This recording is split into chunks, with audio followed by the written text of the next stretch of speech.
नमस्कार प्यारे बच्चों, मैं विजय। बच्चों, आज हम लोग संबंध और फलन, रिलेशन एंड फंक्शन, यूनिट 2 शुरू कर रहे हैं बीएससी फाइनल में। बच्चों, आपने संबंध और फलन क्लास 11 क्लास 12 में कुछ पढ़े हैं। हो सकता है अभी, है ना, बहुत दिन हो गया तो हो सकता है भूल गए होंगे, है ना। तो वही हम शुरू करने वाले हैं प्यारे बच्चों। तो चलिए देखें, है ना, आज क्लास की शुरुआत करते हैं, देखते हैं क्या है संबंध। देखो, जैसे कि एक समुच्चय और दूसरा समुच्चय, दो समुच्चय है, तो दो समुच्चय के बीच संबंध को प्रदर्शित करने के लिए हमें एक कथन, एक स्टेटमेंट की नीड होती है, जरूरत होती है। तो यही कथन ए और बी के बीच क्या होता है, संबद्ध होता है, और हम इस कथन को ही संबंध कहते हैं। जैसे कि हमारे पास एक समुच्चय ए है और दूसरा समुच्चय बी है, तो हमेशा ए से बी में संबंध ए क्रॉस बी। ए क्रॉस बी कौन है? कार्तीय गुणन ए क्रॉस बी का उपसमुच्चय होता है R subset A cross B, और हम इसी को कैपिटल आर से प्रदर्शित करते हैं। तो दो के बीच कनेक्टिंग जो वर्ड है ना, उसी को हम कैपिटल आर से क्या करेंगे, प्रदर्शित करेंगे। तो चलिए प्यारे बच्चों देखेंगे, है ना, आज की क्लास की शुरुआत करें। देखें, तो मैं सबसे पहले आपको संबंध, मैंने बताया ना कि स्टेटमेंट, दोनों के बीच एक कथन ही संबंध कहलाता है। यहां पर द्विचर संबंध, दो चरों के बीच संबंध, ये मैंने पहले बताएंगे, है ना, देखेंगे हम लोग। मान लो, देखिए, ए और बी क्या है, दो समुच्चय है, ठीक है ना। तब ए से बी में संबंध ए क्रॉस बी का एक समुच्चय होता है, उप समुच्चय कहेंगे इसको हम लोग। एक उप समुच्चय होता है प्यारे बच्चों, इसे हम संबंध को आर से क्या करते हैं, प्रदर्शित करते हैं। मतलब कैसे होगा, R subset A cross B. और यह आर कैसे होगा भाई, यह आर होगा R is equal X Y such that X belongs to A और y बिलोंग्स टू कितना, b। ये संबंध को क्या करेगा, प्रदर्शित करेगा, ठीक है। अब यहां पर एक चीज और ध्यान दीजिएगा, हो सकता है आपको याद है कि नहीं है, यदि याद है तो अच्छी बात है। मान लो हमारे पास a इज इक्वल, ऐसे तो डेफिनेशन यहीं तक है, मैं एक बता रहा हूं ए क्रॉस बी की बात। यदि a इज इक्वल 1 2 है और b इज इक्वल हमारे पास कितना है, 3 4 है। चलो, तो a क्रॉस b क्या होता है पता है, ठीक है, 1 3 ऐसा राइट करेंगे, 1 3 1 4, इसको कार्तीय गुणन कहते हैं। 2 3 ये हो गया 2 4। याद रखिएगा कैसे होता है ना, इसको आप दिमाग में रखिए। तो ये हो गया संबंध, यानी समझिए कि दो अवयवों के बीच जो, है ना, दोनों को कनेक्ट कर रहा है या दो समुच्चय को कनेक्ट कर रहा है ना, हम उसी को क्या कह रहे हैं, संबंध कह रहे हैं। और इस संबंध को हम कैपिटल आर से प्रदर्शित करेंगे। तो बच्चों, आपने ये संबंध तो पढ़ा है, हम अभी पढ़ने वाले हैं संबंध के प्रकार, किस किस प्रकार से संबंध होते हैं, ये हम आज देखेंगे, ठीक। तो उसके पहले हम डोमेन और रेंज के बारे में थोड़ा सा पढ़ लें। चलिए, डोमेन या इसको हम कहते हैं प्रांत, ठीक है। तो देखिए, डोमेन या प्रांत, आपको मालूम है ना, आर इज इक्वल हमारे पास क्या है, संबंध, एक संबंध है, संबंध आर। अभी आपने देखा X Y such that X belongs to A और वाई बिलोंग्स टू कितना है, बी। में ये देखिए, इस युग्म में प्रथम निर्देशांक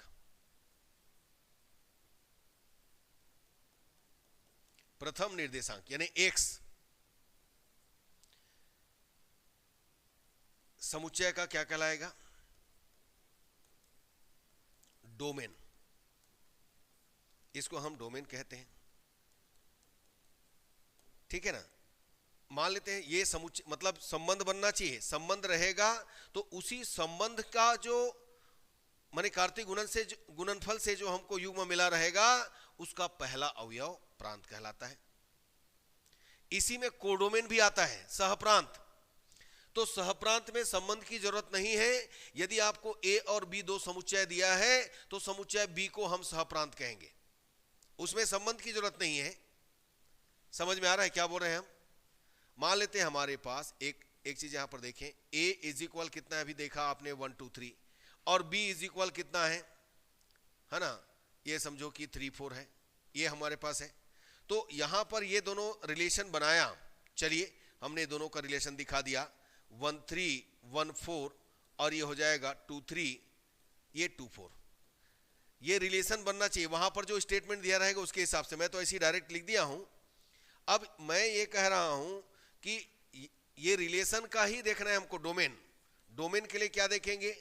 डोमेन के लिए हम क्या देखेंगे? रिलेशन का ही माने जो युग्म दिया है उसका प्रथम अवयव। तो प्रथम अवयव कौन है? 1 2। और इसी में सहप्रांत की बात करूं, मैं कोडोमेन की बात करूं, याद रखना कोडोमेन हमें इसको देखने की जरूरत ही नहीं है। हमें किसको देखना है? डायरेक्ट समुच्चय को देखना है। समुच्चय बी में जितने भी अवयव होंगे वही क्या कहलाएंगे? सहप्रांत कहलाएंगे प्यारे बच्चों, कोडोमेन कहलाएंगे, याद रखिएगा, ठीक है। तो चलिए देखिएगा, ये हमारा कोडोमेन यहां पर क्या हुआ 3 4। ये इसको रिलेशन से कोई मतलब नहीं है, संबंध से कोई मतलब नहीं, संबंध हो ना हो कोई दिक्कत नहीं है, लेकिन जो समुच्चय बी रहेगा उसी को हम सहप्रांत कहेंगे। लेकिन डोमेन के लिए, प्रांत के लिए संबंध होना जरूरी है प्यारे बच्चों। संबंध जो आएगा उसका प्रथम अवयव, प्रथम निर्देशांक, इसका क्या कहलाएगा? डोमेन कहलाएगा। अब इसी में रेंज परास की बात करें, रेंज परास या परिसर हम कहते हैं,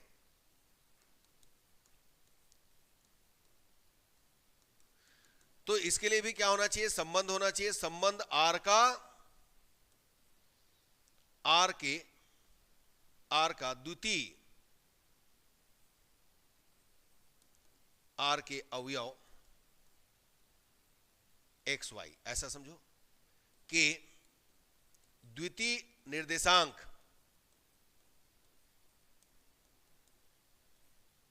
क्या कहलाता है? परिसर या परास कहलाता है। ये सब पढ़ चुके हो प्यारे बच्चों, ठीक है। अभी भूल गए होगे 2 साल 3 साल में, तो याद कीजिएगा। संबंध आर को अवयव है ना, संबंध आर के अवयव एक्स वाई है कि द्वितीय जो निर्देशांक, यानी इसके लिए भी संबंध होना अनिवार्य है। जो संबंध आएगा उसका द्वितीय निर्देशांक, सेकंड जो एलिमेंट है, हम उसी को क्या कहेंगे? परिसर परास कहेंगे। तो आपने समझा है ना कि यहां पर ए माने प्रथम अवयव, आर का प्रथम अवयव डोमेन कहलाया, प्रांत कहलाया, आर का द्वितीय अवयव रेंज या परास कहलाया, और सेकंड समुच्चय, मैं आर की बात नहीं कर रहा हूं, सेकंड समुच्चय को है ना कोडोमेन कहलाया प्यारे बच्चों, याद रखिएगा। अब आता है प्रतिलोम संबंध। ये देखिए प्रतिलोम संबंध,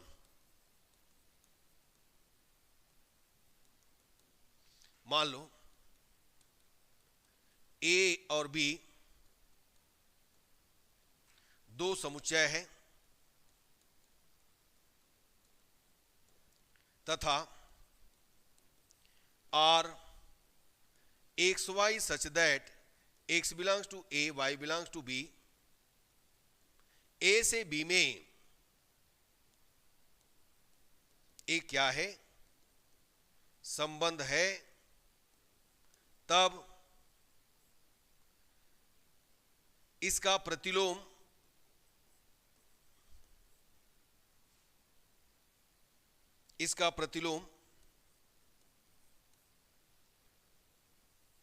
तब संबंध आर का प्रतिलोम, ऐसे लिखो, संबंध आर का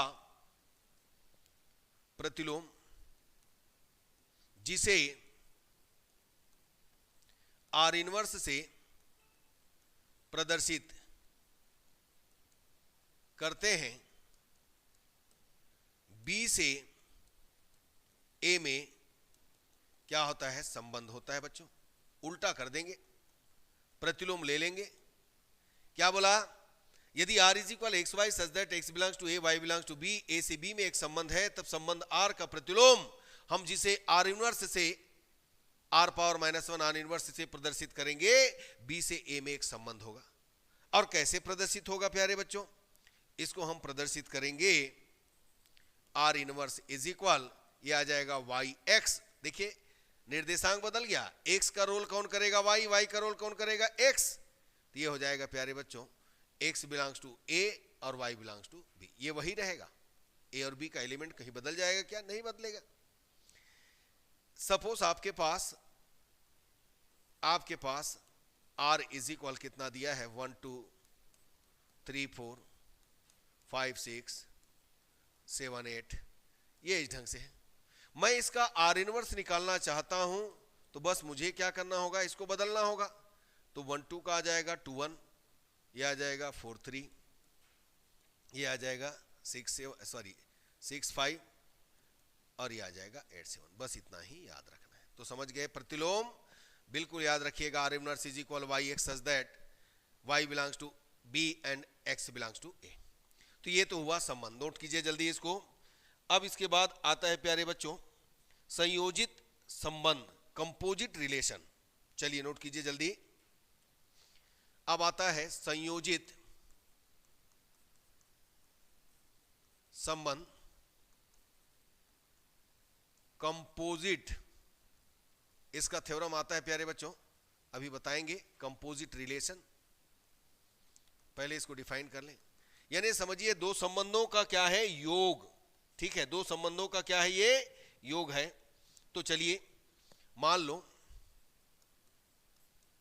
ए बी सी तीन क्या है, अरिक्त समुच्चय है, तथा आर ए से बी में एक संबंध है और एस बी से सी में एक संबंध है, तब आर और एस का संयोजित संबंध जिसे हम लोग किससे प्रदर्शित करते हैं प्यारे बच्चों, जिसे SOR से प्रदर्शित करते हैं।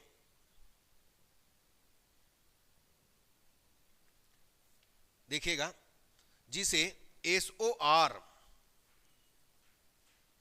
से प्रदर्शित करते हैं,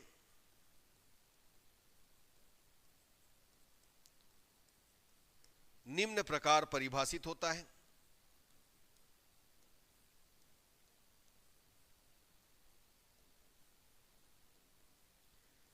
कैसा परिभाषित होता है भाई, SOR इज इक्वल, इसको राइट कीजिएगा, XY सच दैट, ये ऐसा है,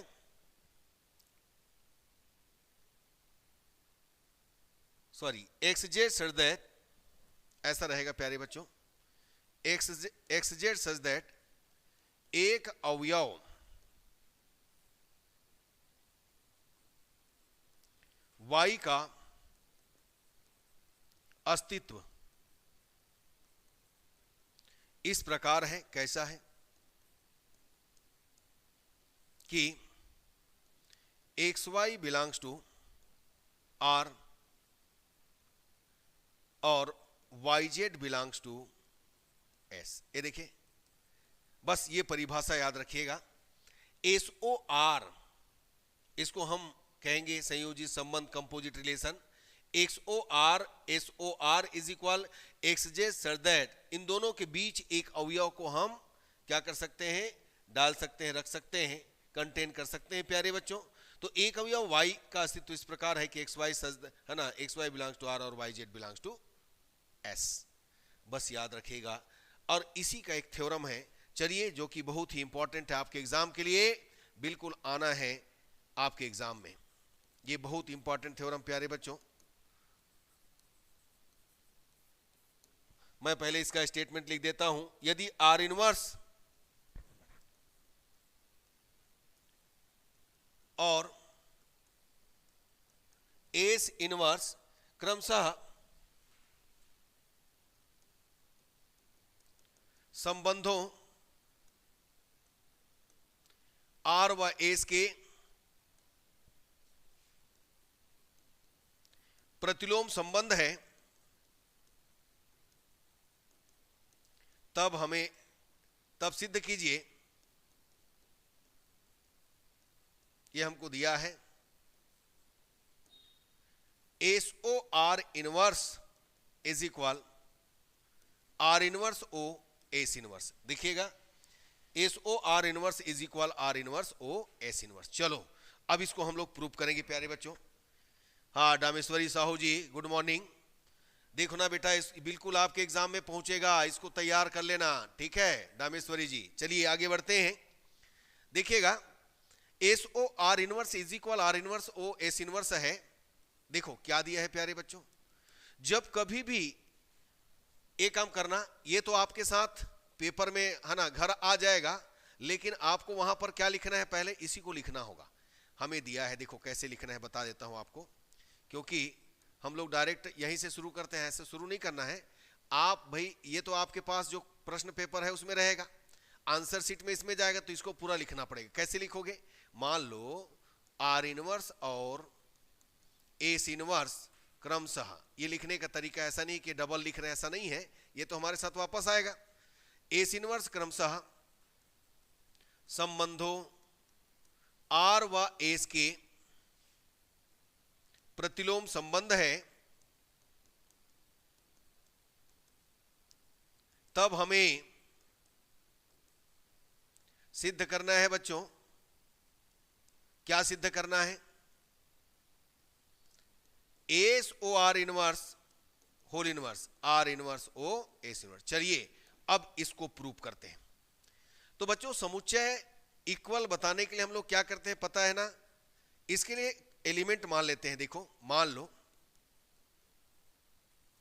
XZ बिलोंग्स टू, देखिएगा XZ belongs to SOR inverse, ये देखिए है, हमने क्या मान लिया, ध्यान देना, XZ belongs to SOR inverse है। हम इस अवयव को इसके अंदर ले आएंगे, R inverse O S inverse के अंदर ले आएंगे। आपको पता है ना, इसका अवयव उसके अंदर जाएगा तो क्या हो जाएगा, ये इसका क्या हो जाएगा, सबसेट हो जाएगा, एक उपसमुच्चय हो जाएगा। उपसमुच्चय की परिभाषा मालूम है, बस उसी ढंग से हमको देखना है। तो चलिए हम लोग क्या काम करने वाले हैं, इसका अवयव इसमें डालेंगे, इसका उपसमुच्चय बनाएंगे, इसका अवयव इसमें डालेंगे, इसका उपसमुच्चय बनाएंगे, है ना, A subset B, B subset A, तभी A इज इक्वल B होता है, ये पता है आपको। तो XZ मैंने क्या किया, देखो एक सेकंड बच्चों ना, चलो मैंने लिया XZ SO होल इनवर्स। ये देखो सबसे पहले प्रतिलोम की परिभाषा लगाइए, यदि ये प्रतिलोम हटाते हैं तो ये क्या हो जाएगा बच्चों, उल्टा हो जाएगा, Z पहले आ जाएगा, X बाद में, SOR हो गया। ये किसके द्वारा आया, प्रतिलोम की परिभाषा से, यहां पर जरूर लिख दीजिएगा, प्रतिलोम की परिभाषा से। चलिए ये आपने पाया। अब देखो कंपोजिट रिलेशन, संयोजित संबंध की परिभाषा क्या कहता है, इन दोनों के बीच एक अवयव Y का अस्तित्व इस प्रकार होता है, यहां पर लिखेंगे Y का अस्तित्व, Y का अस्तित्व, ऐसे आपके बुक में ऐसा दिया रहेगा। इसका मतलब क्या समझे हैं, देयर एग्जिस्ट, ये देखिए y का अस्तित्व इस प्रकार है, इसका मतलब होता है, तो y का अस्तित्व इस प्रकार है, कैसा है भाई, जेड वाई बिलोंग करेगा एस को और वाई एक्स बिलोंग करेगा किसको, आर को। ये देखिए ये कहां से आया, संयोजित संबंध की परिभाषा देखे हैं प्यारे बच्चों, लिख देता हूं मैं यहां पर, जरूर लिखिएगा, संयोजित संबंध की परिभाषा। चलो ये हो गया। अब हम क्या करेंगे, देखो ध्यान दीजिएगा, क्या कीजिएगा, ये जो है ना, हम इसको इधर ले आते हैं, यहां पर क्या करेंगे, वाई एक्स जो है उसको पहले ले आए और जेड वाई को बाद में रख दिए, कोई दिक्कत नहीं प्यारे बच्चों भाई, और है एंड है, इधर से उधर रख सकते हैं। अब हम क्या करेंगे, X Y belongs to R inverse, फिर प्रतिलोम की परिभाषा लगाएंगे और हमें मिल गया वाई जेड बिलोंग्स टू कितना, एस इनवर्स। फिर इन दोनों को संयोजी संबंध की परिभाषा लगाइएगा तो इन दोनों को आप क्या लिख सकते हैं भाई, R inverse O S inverse, ये हो गया। आपने इधर क्या लेके चला था, आपने लेके चला था, सॉरी एक्स जेड होगा प्यारे बच्चों, ये जो है ना एक्स जेड होगा, एक्स जेड, यहां पर आपने लेके चला था एक्स जेड बिलोंग्स टू कितना, एस ओ आर इनवर्स। अब इस प्रकार यहां पर देखो, इस प्रकार एस ओ आर इनवर्स का प्रत्येक अवयव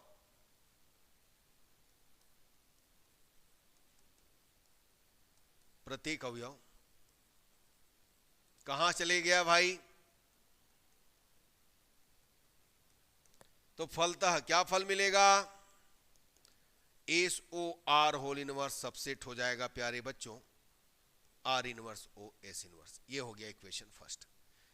तो बच्चों हम इधर का अवयव उधर पहुंचा दिए, यहां तक तो समझ में आ गया होगा, बिल्कुल आया होगा, ठीक है। विकास जायसवाल जी, अभी थोड़ी देर बाद है सेकंड ईयर, अच्छा सेकंड ईयर का आज नहीं है बेटा, आज फर्स्ट ईयर का है, सॉरी कल है, कल विकास जायसवाल जी कल है ना, सेकंड ईयर की लाइव क्लास कल है बेटा, कल इसी समय है ना, आप आइए, कल मिलेगा आपको, ठीक है। थोड़ा सा टाइम का दिक्कत हो रहा है प्यारे बच्चों, सभी क्लास का लाइव चल रहा है ना, तो है ना कोशिश कर रहा हूं। ऐसे विजय सर क्लासेस में बीएससी सेकंड ईयर का सेकंड पेपर आपको मिलेगा, आप उसमें जा करके पढ़ सकते हैं यदि ज़्यादा पढ़ना है तो, ठीक है। नहीं मैं तो इसमें दूंगा ही डिजिटल बोर्ड के माध्यम से, लेकिन यदि आपको और जल्दी पढ़ना है तो उसमें जाकर पढ़ सकते हैं प्यारे बच्चों, ठीक है, इसमें भी लाइव आएगा। चलो अब हम क्या करेंगे, इधर का अवयव इधर पहुंचाएंगे, तो इसके लिए भाई एक्स जेड माने हैं तो डिफरेंट मान लेते हैं ना, एक्स डैश जेड डैश कर लेते हैं। चलो कैसे करेंगे बच्चों, मान लो एक्स डैश जेड डैश इधर से R inverse O S inverse का स्वेच्छ अवयव है, ऐसा भी लिखते हैं, ऊपर डायरेक्ट बिलोंग लिखे ना तो ऐसा भी लिख सकते हैं, स्वेच्छ अवयव, arbitrary element, okay. X dash Z dash belongs to R inverse O S inverse. देखो प्यारे बच्चों, अब इधर का अवयव उधर पहुंचाने वाले हैं, तो अभी हम कंपोजिट रिलेशन संयोजित संबंध की परिभाषा लगाएंगे। यहां पर क्या करते हैं देखो, वाई डैश का अस्तित्व इस प्रकार है कि जैसे देखो ऊपर से आए थे ना नीचे, वैसे ही नीचे से ऊपर आप जाओगे, लेकिन यहां पर मैं एलिमेंट को बदल दिया हूं, ध्यान रखना इसको। अब इसके बाद देखो क्या करेंगे, इसके बाद ये देखिए, सॉरी इसको तो मैं लिखा नहीं हूं, इस प्रकार है कि X dash Y dash belongs to कितना, आर इनवर्स, और Y dash Z dash belongs to S inverse. चलिए अब क्या कीजिए, प्रतिलोम की परिभाषा लगाइएगा, तो प्रतिलोम की परिभाषा से बदल जाएगा, वाई डैश एक्स डैश हो जाएगा और ये आ जाएगा कितना, बिलोंग्स टू आर, और ये हो जाएगा प्यारे बच्चों Z dash Y dash belongs to कितना एस। ये कहां से आया? प्रतिलोम की परिभाषा। आया समझ में बच्चों? अब एक काम करते हैं ना, इसको ऐसा करते हैं, इधर ले आते हैं और इसको इधर ले आते हैं। कोई दिक्कत? कोई दिक्कत नहीं भाई। आइए देखिए, Z dash Y dash belongs to कितना एस, और X dash sorry Y dash X dash belongs to कितना आर। अब संयोजित संबंध की परिभाषा फिर लगा दीजिए। ये जो वाई डैश है ना, इसको एलिमिनेट कर दीजिए, तो Z dash X dash belongs to S O R हो गया। ओके, अब प्रतिलोम की परिभाषा लगा दीजिए पुनः। तो प्रतिलोम की परिभाषा लगाइएगा तो क्या पाइएगा? आप पाइएगा प्यारे बच्चों एक्स डैश जेड डैश और S O R whole inverse. देखो आया। आपने क्या लेकर चला था भाई? आपने लेकर चला था X dash Z dash belongs to कितना R inverse O S inverse, और आपने पाया एस ओ आर इनवर्स। इस प्रकार R inverse O S inverse का प्रत्येक अवयव कहां पहुंच गया प्यारे बच्चों? प्रत्येक अवयव S O R whole inverse का अवयव है। फलतः क्या फल मिला आपको? फल मिला प्यारे बच्चों R inverse O S inverse subset S O R inverse. अब देखिए समीकरण एक हमारा S O R inverse whole inverse subset R inverse है। तो आप तो जानते हो ना, आप क्या जानते हो भाई? आपके पास यदि ऐसा है ए सबसेट बी और बी सबसेट ए, तो हम क्या करते हैं, सॉरी बी सबसेट ए, तो हम क्या करते हैं प्यारे बच्चों? Implies A is equal B right करते हैं। ये कंसेप्ट है। तो हम समीकरण एक और दो से क्या करने वाले हैं? समीकरण एक व दो से हम राइट करने वाले हैं भाई एस ओ का एस ओ होल इनवर्स, ये हो जाएगा R inverse O S inverse. बच्चों इस क्वेश्चन को करके जाइएगा, बार बार हम बोल रहे हैं, बहुत इंपॉर्टेंट क्वेश्चन है। कैसे लगा? समझ में आया प्यारे बच्चों? दीपक जी डायनेमिक का भी चल रहा है बेटा, अभी मैं वीडियो डालने वाला हूं, चिंता मत करो, हो जाएगा। ठीक है दीपक जी, सब होगा, धीरे धीरे होगा। तो चलिए बच्चों ये समझ गए, तो आज का क्लास हम यहीं तक रखते हैं। ठीक है प्यारे बच्चों, मुझे उम्मीद है आपको समझ में आ रहा होगा। फिर से मिलेंगे नेक्स्ट क्लास में। ठीक, यदि अच्छा लग रहा है तो अपने दोस्तों को जरूर बताओ प्यारे बच्चों, है ना। ज़्यादा से ज़्यादा संख्या में सब्सक्राइब कराओ, क्योंकि मैं तो पूरा फ्री क्लास आपको दे रहा हूँ, इतना तो करोगे ना, और वह भी ए टू जेड दे रहा हूँ भाई, तो सबका फायदा हो। ठीक है, सब्सक्राइब बढ़ाओगे तो अच्छा रहेगा प्यारे बच्चों, हमारे लिए भी, हम भी कंटिन्यू रहेंगे। ठीक है, तो चलिए धन्यवाद बच्चों, नमस्कार।